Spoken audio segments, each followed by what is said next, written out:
నీతిమంతునికి కలిగినది కొంచెమైనను బహుమంది భక్తిహీనులకున్నటువంటి ధన సమృద్ధి కంటే శ్రేష్టము. 37వ కీర్తన 16వ వచనము. ఈ లోకములో ఉన్నటువంటి వారందరూ ధనము వెంట పరిగెత్తుతున్నారు. ఈరోజు ప్రభు వాక్కు ద్వారా మాట్లాడుతున్నాడు. నీ దగ్గర చాలా ధనమున్నప్పటికీ దేవుని దృష్టిలో నీకు ఎలాంటి అర్హత లేదు. నీతిమంతుడిగా నువ్వు జీవిస్తూ నీ దగ్గర కొంచెం ఉన్నప్పటికీ దేవుడు నిన్ను బహుగా ప్రేమిస్తాడు. ఆయన దృష్టిలో నీకంటూ ఒక స్థానము ఉన్నదని ఈరోజు వాక్కులో మనం చూస్తున్నామండి. దేవుని యొక్క ఆలోచన విధానానికి ప్రపంచము యొక్క ఆలోచన విధానానికి మధ్య చాలా తేడా ఉంది. ధనం ఉంటే ఈ లోకములో రెస్పెక్ట్ ఉంటుంది. మనం అనుకుంటాము ధనం ఉంటే అందరు నా దగ్గరికి వస్తారు, ధనం ఉంటే ప్రతి ఒక్కటి నా దగ్గరికి వస్తుంది, నేను ఏ వస్తువునైనా కొనగలను, ధనం ఉంటే చాలు నేను ఏదైనా చేయగలనని మరి లోకంలో ఉన్నటువంటి మనుషులు మనం అనుకుంటాం. ప్రభు ఈరోజు మాట్లాడుతున్నాడు. నీ దగ్గర కొంచెం ధనం ఉన్నా నువ్వు నీతిమంతుడిగా నువ్వు జీవించినట్లయితే నా దృష్టిలో నీకు గొప్ప స్థానం ఉంది ప్రియమైన బిడ్డ అని దేవుడు మాట్లాడుతున్నాడండి. ధనం ఉంటే సంతోషం ఉంటుంది, ధనం ఉంటే ఆనందంగా ఉంటాను అనేది ఒక భ్రమ. ఈ భ్రమను ఎవరు కల్పిస్తున్నారంటే సాతాను యొక్క భ్రమను కల్పిస్తున్నాడు. ధనం ఉంటే నువ్వు ఆనందంగా ఉంటావు, ధనం ఉంటే సంతోషంగా ఉంటావు, ధనం ఉంటే అందరు నీకు దగ్గరికి వస్తారు. ఈ భ్రమను అపవాది కల్పిస్తున్నాడు. దేవుణ్ణి విడిచిపెట్టి ధనము వెంట పరిగెత్తేలాగా అపవాది శోధిస్తున్నాడండి. ధనము వెంట నువ్వు పరిగెత్తితే నువ్వు సంతోషంగా ఉండలేవు. సమస్తానికి మూలకర్త అయినటువంటి దేవుని చెంతకు నువ్వు రావాలి. ధనముంటే సంతోషము కలుగుతుంది అని అనుకుంటే ప్రపంచంలో ఎంతో మంది దగ్గర ధనం ఉంది.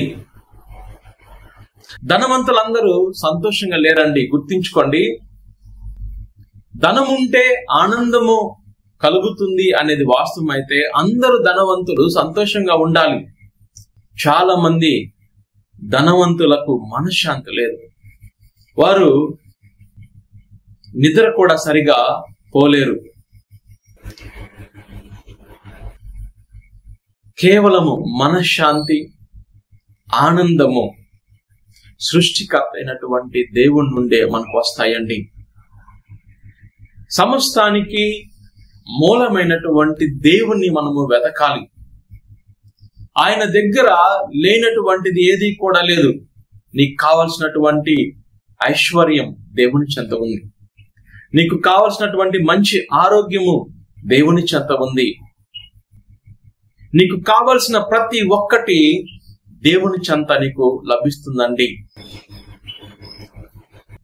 దేవునికి వ్యతిరేకంగా నువ్వు ధనం సంపాదిస్తున్నా దానివల్ల ఎలాంటి ఉపయోగం లేదు. దైవ భక్తి కలిగినటువంటి వాడి దగ్గర కొంచెం ఉన్నా అది శ్రేష్టమని కీర్తనకారుడు పలుకుచున్నాడు. ప్రభువుని వెంబడించు, ప్రభువుని వెతకు. ప్రభువా, అన్నిటికన్నా నీవే నాకు ముఖ్యము నాయన. నేను చాలా సందర్భములలో అందరి వలె ధనము వెంట పరిగెత్తాను, లోకము వెంట పరిగెత్తాను నాయన. మనశ్శాంతి నాకు లేదు. నీ చెంతకు వస్తున్నాను యేసయ్యా, నేను నిన్నే వెంబడిస్తాను. అన్నిటికన్నా అందరికన్నా నువ్వే నాకు ప్రాముఖ్యం యేసయ్యా. నా మొదటి ప్రేమ నీకే, నా జీవితంలో మొదటి స్థానము నీకే. అని ఇంత గొప్పగా దేవుణ్ణి మనం ప్రేమించాలి. ఆయన్ని మనం ప్రేమించినట్లయితే, ఆయన వెంబడించినట్లయితే నీకున్న కొంచెముతో కూడా నువ్వు సంతోషంగా ఉండవచ్చు. మనశ్శాంతి దేవుని నుండే నీకు వస్తుంది. ఆయుష్ దేవుని నుండే నీకు వస్తుంది. ప్రభువుని విశ్వసించు, ప్రభు కోసం జీవించు, ఉన్న వాటితో తృప్తి కలిగి ఎల్లవేళలా ఆయనకు కృతజ్ఞత తెలిపే వ్యక్తిగా నువ్వు ఉండాలి. ప్రభా, ఈరోజు నాకు కావలసినది నువ్వు ఇచ్చావయ్యా, నీకు వందనములు. యేసు ప్రభు వారు పరలోక ప్రార్థనలో నేర్పించారు, నాటికి కావలసిన ఆహారము నాకు నేటికి ఇవ్వుము దేవా అని ప్రార్థించారు. అలాంటి ప్రార్థన మనకు నేర్పించారు. మనకున్న వాటితో తృప్తి పడుతూ దేవునికి కృతజ్ఞతలు తెలియచేసినప్పుడు దేవుడు బహుగా మనల్ని దీవిస్తాడు.